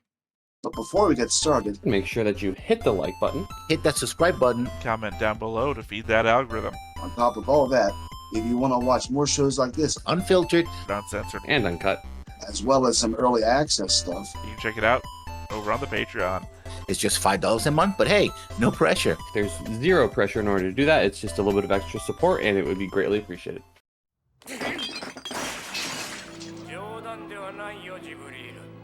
Yeah, we're getting the small titles again.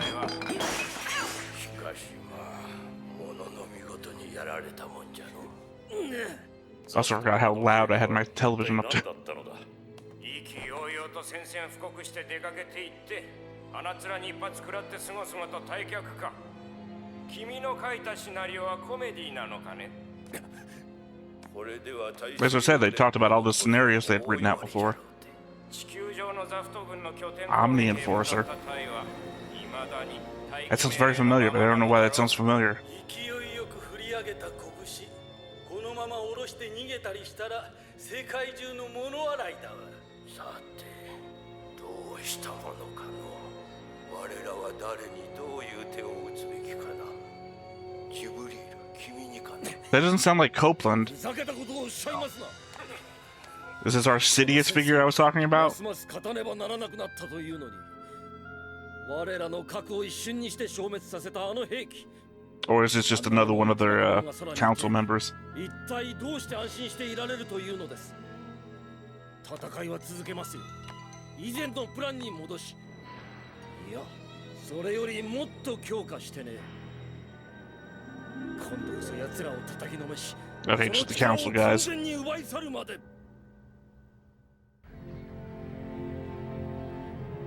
Yeah, I don't have to watch and freeze frame that. See, we recognize any faces there.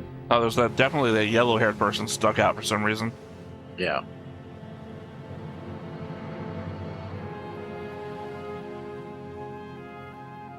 See, she's got the two-band thing versus the star.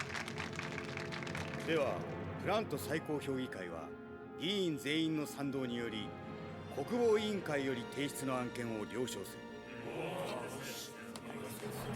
しかし、これはあくまでも積極的自衛権の行使だということを決して忘れないでいただきたい。感情を暴走させ、過度に戦果を拡大させてしまったら、先の大戦の繰り返しです。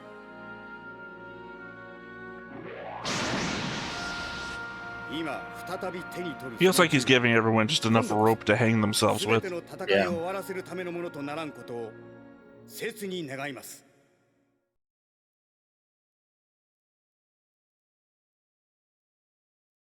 Yeah, I love this song. I know you don't like it as much, but I really like it. Well, I mean, I Too put it bad it up in maybe like, let's see, what we got? 5? Yeah. I'd say probably top 2. Yeah. It's just not like among anime openings. It's not that Yeah. great. It's one of the best when it comes to Seed, but that's because Seed likes this electronica stuff, and Yeah. I'm not a big fan of it.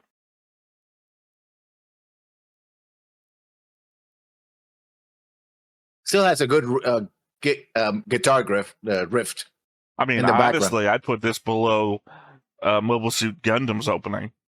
Oh. Because it's more of a I like it traditional more. sound to me. Yeah.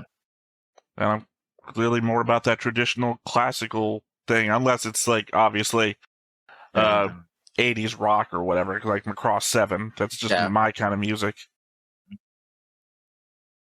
See, okay, that was Arthur and Mir. I don't know. We've already discussed at length the people in the opening. Until the opening changes, I'm not No, like because dissecting it she anymore. was the one that had this.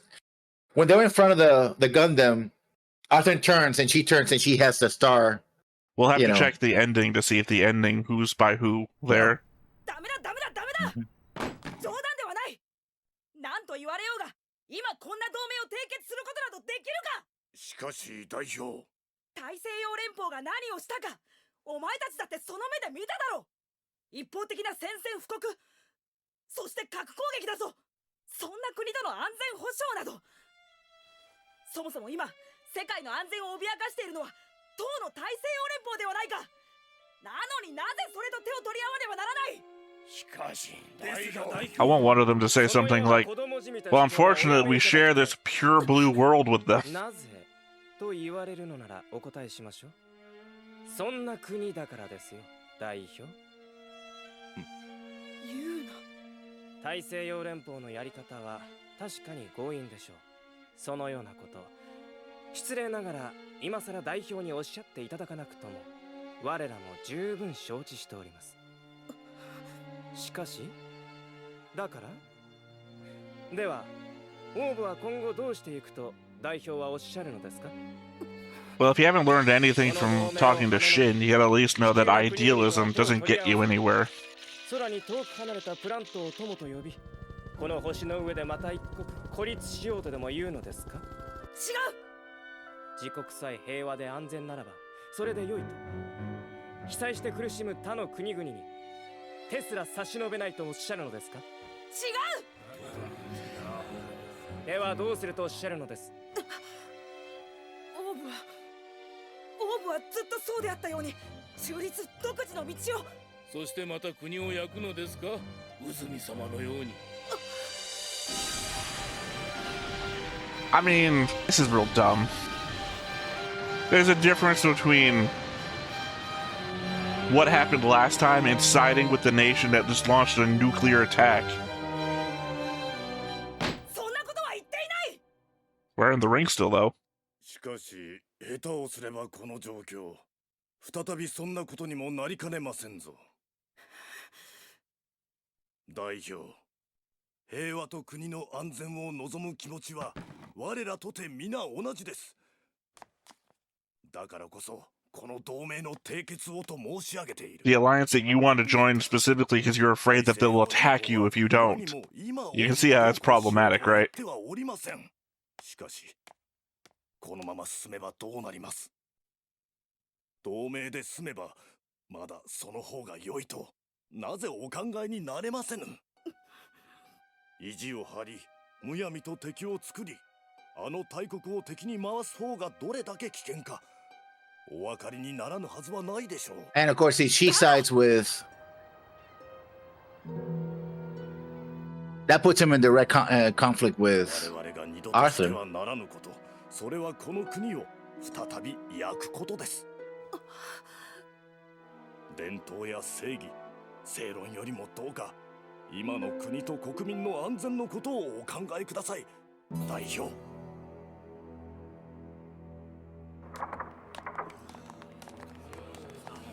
It's a hard place to be.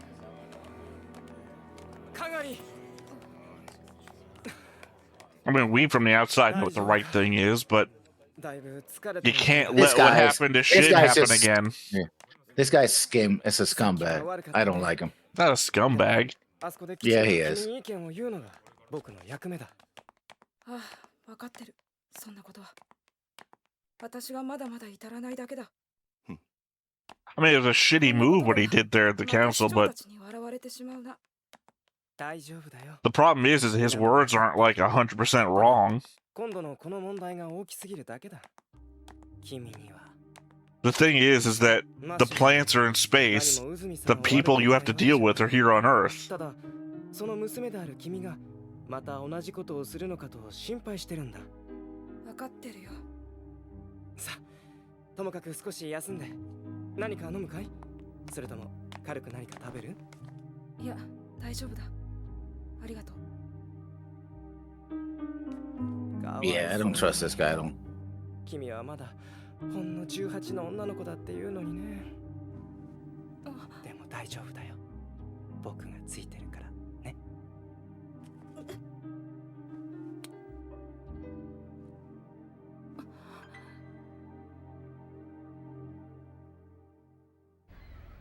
いや、しかしですね、艦長。もう開戦してるんですよ。 Oops. Oops, he has a ring already. Like, Again, it's the problem of, is the writing going to be so obvious? Yeah, I think this guy's gonna try to pull. Well, she can fight. If she has to fight, she'll fight. But I think she's pulling her fangs. She's a fighter after all. I think at worst, he's just going to turn out to be a stooge. He's unintentionally a sleazebag.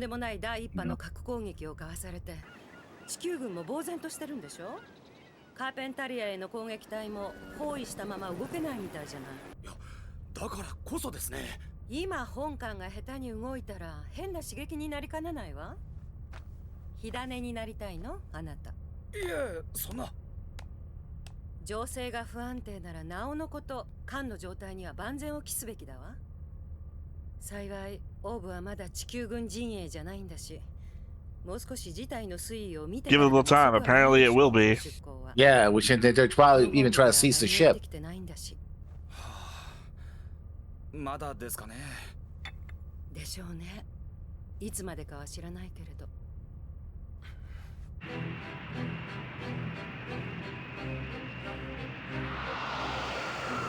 第4戦闘軍の展開完了を確認。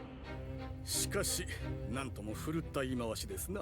積極的自衛権の行使とは。そう言ってくれるな。政治上の言葉だ。仕方ない。第一波で現在包囲されているジブラルタルとカーペンタリアから地球軍を追い払うというのはいいとしましても、その後は。Well, I mean, I would suspect that war goes into full form then. Yeah. 我々とて先の大戦のような戦争を再びやりたいわけではない。Oh, yeah, he plays chess, of course. させられるだけのうまい落としどころを見つけ、戦闘を終結させて、あとは政治上の駆け引きということになるのだろうが、またも核を撃ってきたナチュラルに対する憎しみはもはや消えんだろうな。でしょうな。Yeah, I mean, I wouldn't. ということになるか。Oh, we're using the landing pods too. Cool. Yeah. Also, it's interesting that it's a member of the military saying, this is not a good idea, Well, he's also actively talking about eliminating the hatred against the naturals, so... I was suspecting that we were going to get a point of view from a Zala faction member, that these people were actually going to be secretly against everything. But then it turns out they're actively working towards peace, too. Oh, goodbye, Toll. Head removed.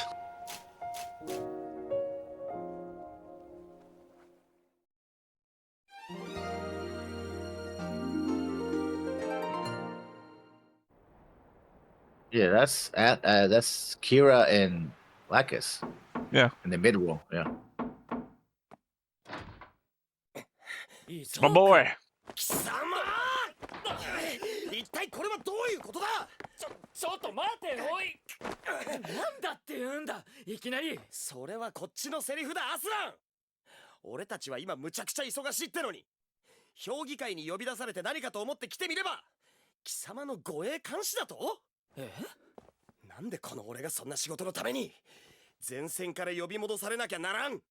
護衛監視。外出を希望してんだろお前。ディアッカお久しけどまあ Sure, こんな時期だから。 Yeah, it makes me think of Star Trek. 人間でも勝手にプラント内をうろうろはできないんだろ。 Currently friendly. Again, can't wait for them to make that declaration while you're bodyguarding the guy. お前そうだ。 Being a bit tsundere there, you. I'm still wondering what happened to his mom. Rested, maybe? それでどこ行きたいんだよ。これで買い物とか行ったら俺は許さんからな。You say shop, I don't forgive you. ただちょっとニコルたちの墓にあまり来られないからなプラントには。だから言っておきたいと思っただけなんだ。 I think you visited your mother's grave last time you were here. This song. Oh, this is the song? You don't hear it? Yeah, I hear it. It sounds to me like the sound of silence, not... No, yeah.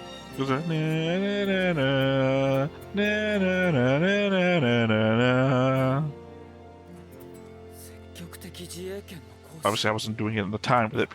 Yeah. 仕方なかろう。核まで撃たれて、それで何もしないというわけにはいかん。第一波攻撃の時も迎撃に出たけどな。俺たちは。奴ら間違いなくあれでプラントを壊滅させる気だったと思うぜ。で、貴様は何をやっているんだこんなところで。オーブはどう動く？まだわからない。 Honestly, he would have no fucking idea. Yeah. 戻ってこい、アスラン。事情はいろいろあるだろうが、俺が何とかしてやる。Right, he's getting the Kira treatment. And that's why Durandal assigned them to be his bodyguard. Like, I'm not gonna tell you to join our side, but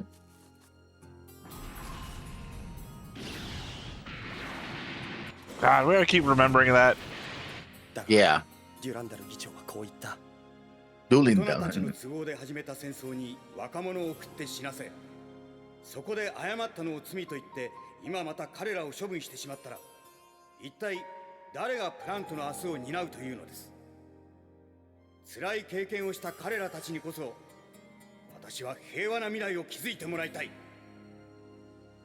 だから俺は今も軍服を着ている。 Oh, he should have been prosecuted for crimes. それでも何かできるだろう。 Yeah, everything that I thought Eileen did, apparently he did. Unless he's taking credit for what she did. それほどの力、ただ無駄にする気か。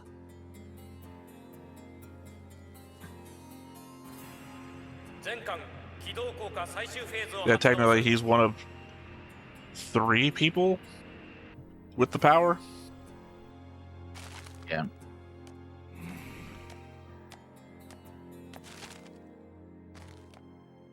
もはや待ったなしですね。大丈夫か？鏡はああ見えてもそれほどバカな娘ではありませんよ、父上。まだ子供なだけで。大丈夫です。私がちゃんと説得しますよ。結婚のこともあるしね。いい加減、今の自分の立場ってものを自覚してもらわないと。タイムリミットか。 Sorry, that flashed by pretty quickly. Was that a different ring? No, I don't think so. I thought I saw like a pure-on pink ring and not the metal, gemmed one that she had. 秘匿回線なんですが、さっきからずっと。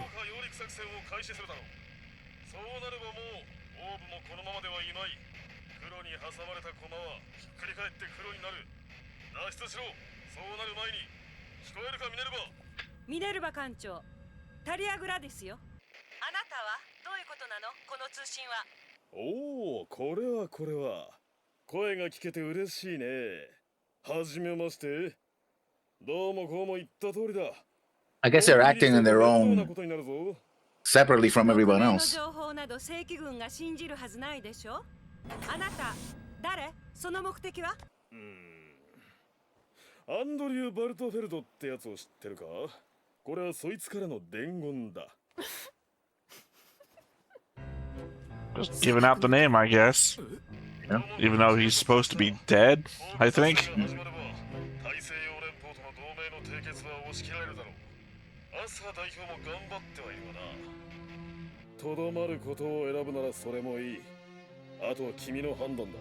So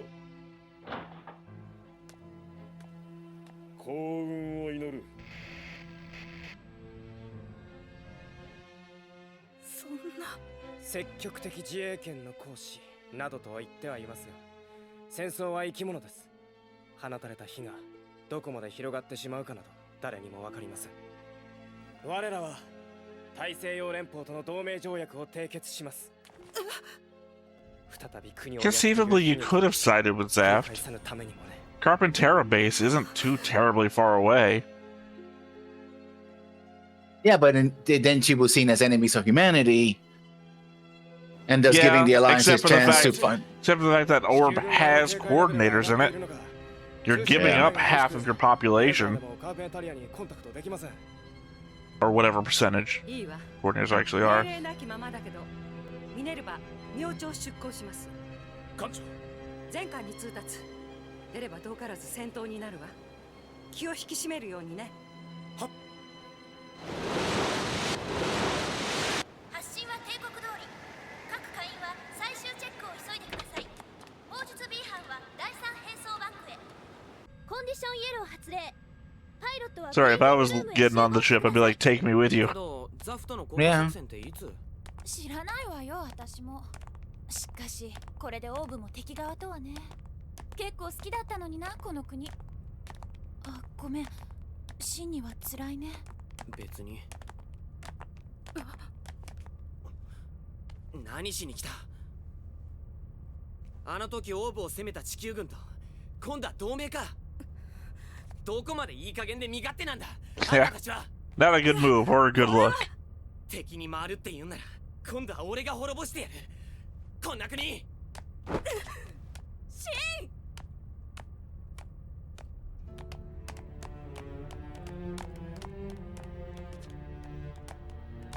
FCS コンタクトパワーバスオンラ I イン mean, ゲート開放。 fair He's enough. not wrong. Yeah. Yeah. I mean, he might be a bit wrong, but Well, the whole destroy the nature himself is wrong, but well, in going off on the wrong person, I know technically Yeah. she is somewhat responsible for this. I think it's a hard fucking choice. yeah. You consign some part of your population to hardship, no matter who you choose. 進まないと思う。 Apparently, neutral is also the bad 仕 choice. 方がないことです。こうして代表自らおいでくださったご誠意は忘れませんわ。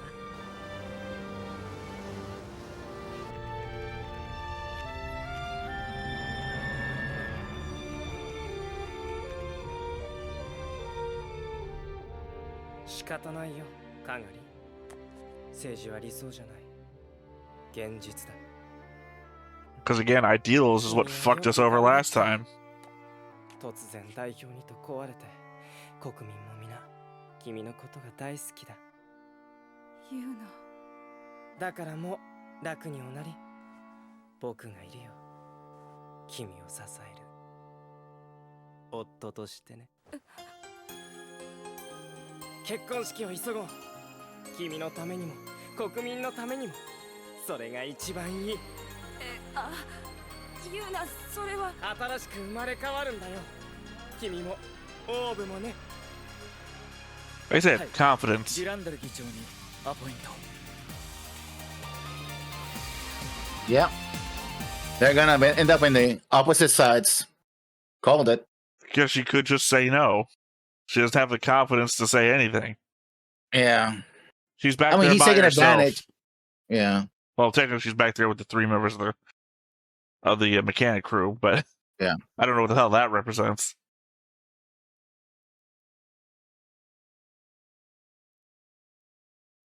Because I certainly don't think Luna Maria there is going to end up with Arthur. That doesn't seem like a combo either.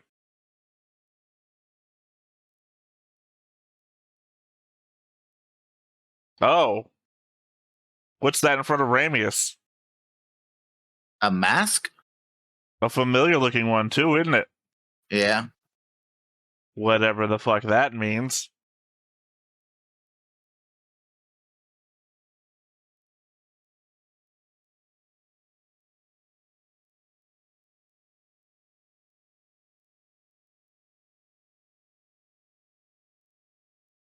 "裏切られた。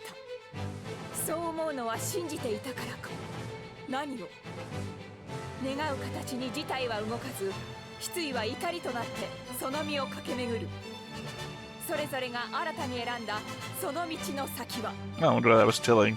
次回、機動戦士ガンダムシードデスティニー。血に染まる海。青き力、押しつぶせ、ザムザザー。 Whatever that meant. Blue Cosmos. The blue power, I think, is Blue Cosmos. No, And, the Zam Zam Za. Whatever the fuck that meant. Yeah. Unless it's the name of a thing that's coming out next episode. Probably a mobile arm or some sort. Oh, and there was a comment before that is Ramius still. The end narrative. He's still the one doing the end narration. Mm-hmm.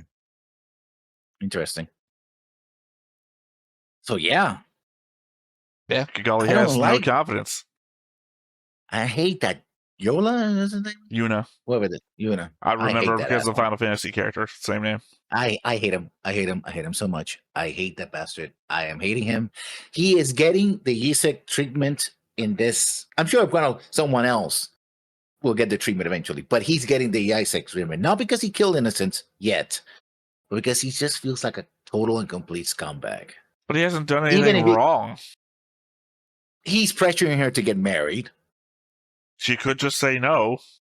Yeah, but she's in a vulnerable situation, right? Where she's Doesn't seem to have any options. Boyfriend just left. Don't right? Maybe doesn't have any options. Again, no is an option. There's nothing that says she has to get married. It's not like if you don't get married, you'll lose the position in a week. You know, just say no. Actually, I don't want to get married. You know, no. The thing is that he's playing on the fact that that he is the one who's supporting her when she feels that she has nobody to support her. Right? I'm doing this for you. Let's get married. Blah blah blah. Blah. And she's like, okay, you know what? You know, she's in a vulnerable. He is gaslighting her and manipulating her. Yeah, he could say no, and maybe I hope she says no and punch him in. The problem is that his manipulations. The problem is his manipulations aren't 100% wrong. Yeah, but I think he's doing it for his own purposes, right? He wants the power, right? That's what he wants. Because once they get married, he's probably gonna shoulder her around like, well, I'm gonna speak for my wife and stuff like that. I can see this guy doing that, right? And keeping her isolated. I don't think we know enough about Orb to know what kind of country it is in that respect. Oh, remember, so it's a country at war, and when you have a war, people tend to truncate the rules, right? No, I meant more in respect to who's the leader. Where it passes down to. Yeah, it does. Again, I think you're confusing having a title with having actual power. No, I'm not. I think you're confusing authority with the ability to use it. She has authority, which gives her power. She just lacks the ability to use it. If you don't use it, you don't have the power. I mean, talk about the Superman situation where the villains go like has power when he doesn't use it. Yeah, but we're talking about political power here, and politics is about what you can accomplish. So you can and name. If somebody comes in, so like you're going to be the general of the armies, and I was like, it might as well not be. You mean like fucking Garma? Yeah. And the Dawn Rebellion? Yeah, that worked. Yeah. I don't know why I said that in a sarcastic way. I actually meant that worked. Yeah. Yeah, and the real power was the Chart, right? Who was the man behind the kid. Garma actually led everybody in that. Char was going around doing his own fucking thing. Yeah, but he manipulated Garma to do the thing. Yeah, so and ultimately, with the power vested in him by his Zabi name, actually got the job done. Didn't matter the fact he was a stuttering John the whole way through. Yeah, but actually, eventually, he got to do things. Like when he's walking, he was stuttering, and then he stands up straight and goes starts giving orders. That's when he sees the power that he had. Before, it's like, yeah, I have the title, but I don't have. In fact, he had to have two goons who were following him, covering for him because he was doing so poorly, right? Well, Char was excelling, and everybody's looking toward Char, right? When Jarvis is like, "Don't worry about it, I got your back," and he's like, "Oh, okay, Char has my back." That's when he straightened it up and started giving that speech, which was a pretty good speech, by the way, to the cadets. It's like, "Oh, we're gonna do this," and they were like, "Okay, we're gonna do it," right? But at before that moment when he was a stuttering idiot, he was powerless, right? He was like, because he could not exercise that power. You can be given the authority, but if you don't exercise it, it might as well not have. And that's what happened with Kigali. She has the perhaps statutory authority, but she gets name checked. They're making plans, they're making alliances. She couldn't stop the alliance. It's like, oh, but we shouldn't do this. Like, don't worry about it, right? Oh, we already got it covered. Because she can't decide what the play is. She doesn't have the confidence to make a call. She still has the power. She just doesn't have the confidence to make a call. If she does, other people are going to fill in the power vacuum. Which potential power is still power. Yeah, it comes to a point where you have to use it. Yeah, or someone else is just waiting for it to happen. And other people are using that power for her. Conceivably, she's still signed off on what everybody else is doing. Which means she follows someone else's orders. Yeah, because she can't make a call. So she doesn't. And right now, she's powerless. She could seize power, which has into it, and she takes the step. I think the difference here is that I consider somebody who's being manipulated to do something with their authority They still have power, despite the fact that they're being manipulated. You know, Wormtongue doesn't have the power. Wormtongue is just manipulating. I mean, but through Wormtongue, actually, Wormtongue is in charge, so he's the one who has the power. No, he's just the manipulating force. If the king ever fucking woke up, the power is still with the king. Wormtongue without the king is Wormtongue. Fucking nobody. Right? Wormtongue has no power. The king always has the power. Now, he listens to Wormtongue, but the king still has the power. Same thing here. All these people are just fucking manipulators. She still has the power. They say stuff, and she doesn't have the confidence to make up her own mind. She still has to sign their paperwork, because they're still dependent on her power. Yeah, but she's in still a very weak position right now. No argument there. I'm just saying that, not for nothing, the people manipulating her aren't completely wrong. We listened to ideals last time. We can ill do what we did last time. Shin is the example of that, and she has to be racked with all of Shin's arguments.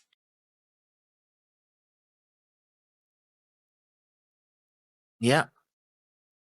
So I don't think that's going to happen, but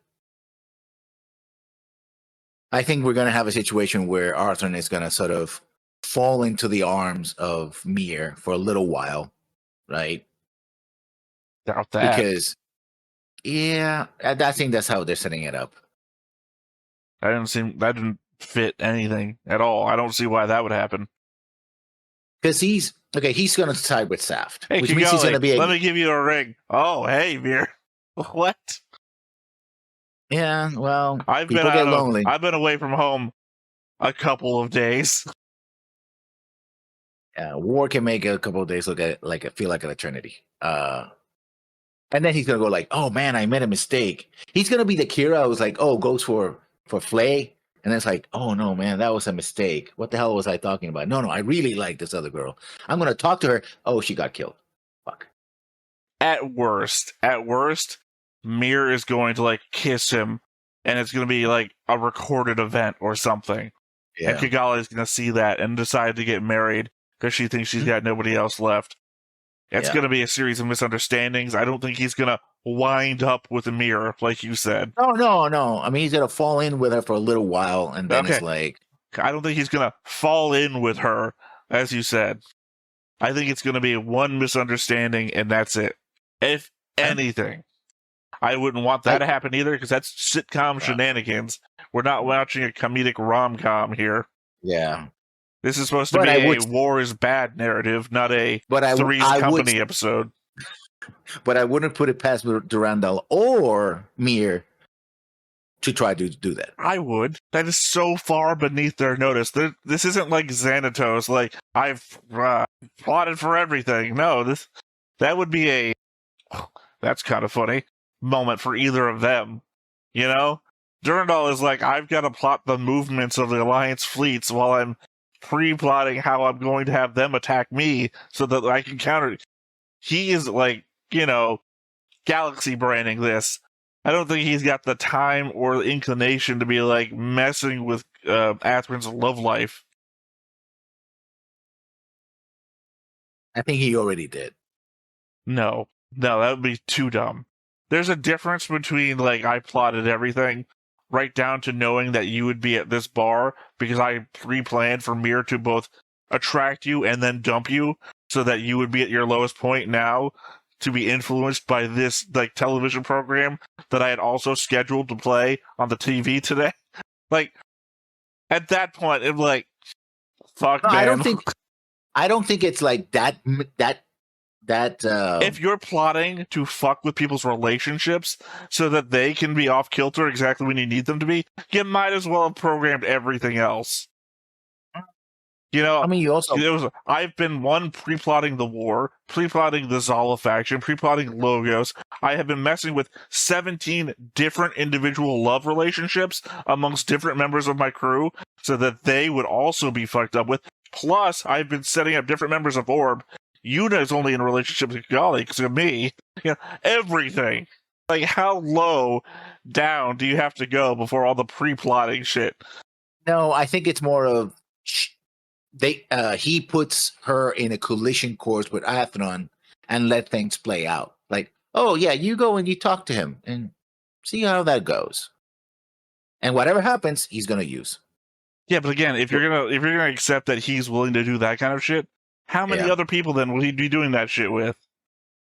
I mean, whoever gets in within distance of him, basically. And it's very interesting that he has a chessboard right by in his desk, right? He's writing, and the camera looks at it. It's through the chessboard, like, okay. Yeah, but at this point, we need him to walk into a room where he's playing like 15,000 chessboards at once. Like, yeah, I think you're jumping to the thing that he has to be that. No, I'm not jumping to the thing where he has to be. I'm jumping to the thing that if it's possible that he's doing this one time, it's possible that he's doing this 1,000 times. And because remember, if he's plotting this whole overarching, we're gonna finish the war off completely thing that we both think he is, then it's so far beneath him to fuck with one person's love life. It just seems, it's crazy. It's insanity. Because at that point, maybe he's only sleeping with Talia to keep her away from Arthur so that they don't form a relationship, so that the other girl that he is ready to just walk in on Arthur one day, the messianic figure that you think he's going to turn out to be, he's also the love guru. Like, I'm not only going to solve the war, I'm going to make sure everyone in my purview gets the perfect relationship with the perfect partner. Because I figured it's all out. Yeah. I spent all of season 1 figuring out who each person's perfect partner would be. Yeah. And that's why we ended up not liking Destiny. I mean, I won't. If it turns out that you're right and this dude's fucking around with just individual people. Like, you don't get the time for this, man. You gotta be pre-plotting where your super weapon's gonna be in the next nuke attack. If they get it fixed in time. Plus, you're doing negotiations. We just saw you signing papers by the stack. So, you don't have the time for this. He would be grinning all the time. He'd have raccoon eyes.